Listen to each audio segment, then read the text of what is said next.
UP का सियासी माहौल गर्म है और कहते भी हैं कि केंद्र की सत्ता का रास्ता यूपी से ही निकलता है। यही वजह है कि यूपी हमेशा सुर्खियों में रहती है। एक तरफ यूपी में सपा के साथ कांग्रेस का हाथ, तो दूसरी तरफ बसपा को भी भूलना नहीं चाहिए। उत्तर प्रदेश में लोकसभा चुनाव से पहले नेताओं के पार्टी छोड़ने और दामन थामने का सिलसिला शुरू हो जाता है। ये कोई बहुत नई बात नहीं है, लेकिन इन दिनों बसपा सुप्रीमो यानी मायावती बहुत परेशान है। बहुजन समाज पार्टी के सांसदों पर राज्य की अन्य राजनीतिक दलों की नजर है। दावा है कुछ नेता टिकट की गारंटी होने के बाद ही मायावती का साथ छोड़ेंगे। इस लिस्ट में पश्चिम से लेकर पूर्वांचल तक के सांसद शामिल हैं। फिलहाल 3 सांसदों का अन्य दलों में शामिल होना तय माना जा रहा है। तीनों सांसदों ने भारतीय जनता पार्टी और भारतीय राष्ट्रीय कांग्रेस के शीर्ष नेतृत्व से मुलाकात भी की। बीते दिनों समाजवादी पार्टी ने उम्मीदवारों की लिस्ट जारी की और उसमें गाजीपुर से अफजाल अंसारी को प्रत्याशी बना दिया। साल 2019 के लोकसभा चुनाव में बसपा के सिंबल पर चुनाव लड़ने वाले अंसारी ने जीत दर्ज की थी। बाद में साल 2023 के आखिरी में उनकी सदस्यता गई और फिर अदालत द्वारा सजा पर स्टे लगने के बाद सांसदी बहाल हुई। इसके अलावा संगीता आजाद के बारे में अगर बात करें तो उनको लेकर भी चर्चाओं का दौर जारी है। संगीता ने प्रधानमंत्री नरेंद्र मोदी से भी मुलाकात की थी। ऐसे में माना जा रहा है कि वो बीजेपी में शामिल हो सकती हैं। इसके अलावा बीएसपी से निष्कासित सांसद दानिश खान पहले ही कांग्रेस के साथ नजर आ रहे हैं। सूत्र कहते हैं आगे आने वाले दिनों में पार्टी के कुछ और सांसद खुलकर सामने आ सकते हैं, यानी बसपा के कुछ सांसद फुल सेटिंग में हैं।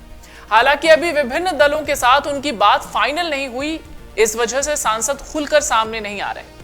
आपको बता दें बीएसपी ने बीते लोकसभा चुनाव में 10 सीटों पर जीत दर्ज की थी। इसमें अब अफजाल अंसारी सपा के साथ चले गए और दानिश अली को पार्टी से पहले ही हटा दिया गया। लालगंज से बसपा के सांसद संगीता आजाद कुछ समय पहले पीएम मोदी से मिली। इसके अलावा जौनपुर से सांसद श्याम सिंह यादव लगभग 2 महीने पहले यूपी के सीएम योगी आदित्यनाथ से मिले थे। इसके अलावा सांसद रितेश पांडे ने संसद भवन में पीएम मोदी के साथ लंच किया। ये सभी सांसद बीजेपी के संपर्क में हैं और इनको लगता है कि अगर बीजेपी से टिकट मिलता है तो इनके जीतने की इस बार गारंटी फुल है।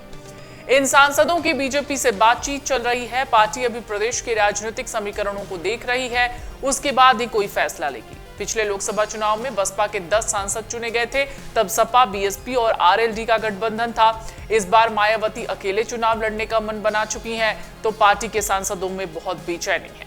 हालांकि इन सब के बीच समाजवादी पार्टी और कांग्रेस के होने वाले गठबंधन को लेकर एआईएमआईएम के मुखिया असदुद्दीन ओवैसी ने भी चुप्पी तोड़ी। उन्होंने यूपी के पूर्व सीएम यानी अखिलेश यादव को घेर लिया।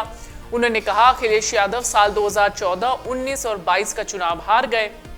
वो पिछले विधानसभा में मुस्लिम वोट पाने के बाद भी बीजेपी को रोक नहीं पाए। वो सिर्फ और सिर्फ मुझे गाली देते हैं, बस बीजेपी को हरा नहीं पाते। आखिरकार वो और कितने चुनाव हारेंगे। उनके नेता स्वामी प्रसाद मौर्य भी उन्हें छोड़ चुके हैं। असदुद्दीन ओवैसी ने इंडिया गठबंधन में टूट को लेकर भी कांग्रेस और समाजवादी पार्टी पर एक सुर में हमला बोला। उन्होंने कहा ये केवल धर्मनिरपेक्षता की बात करते हैं, लेकिन हकीकत ये है कि ये किसी काम के नहीं हैं। फिलहाल यूपी की जो सियासत है वो गर्म है। इस बीच चर्चा सिर्फ और सिर्फ सपा और कांग्रेस के अलायंस की चल रही है, लेकिन इस बीच मायावती यानी उनकी पार्टी बसपा को भी भूलना नहीं चाहिए।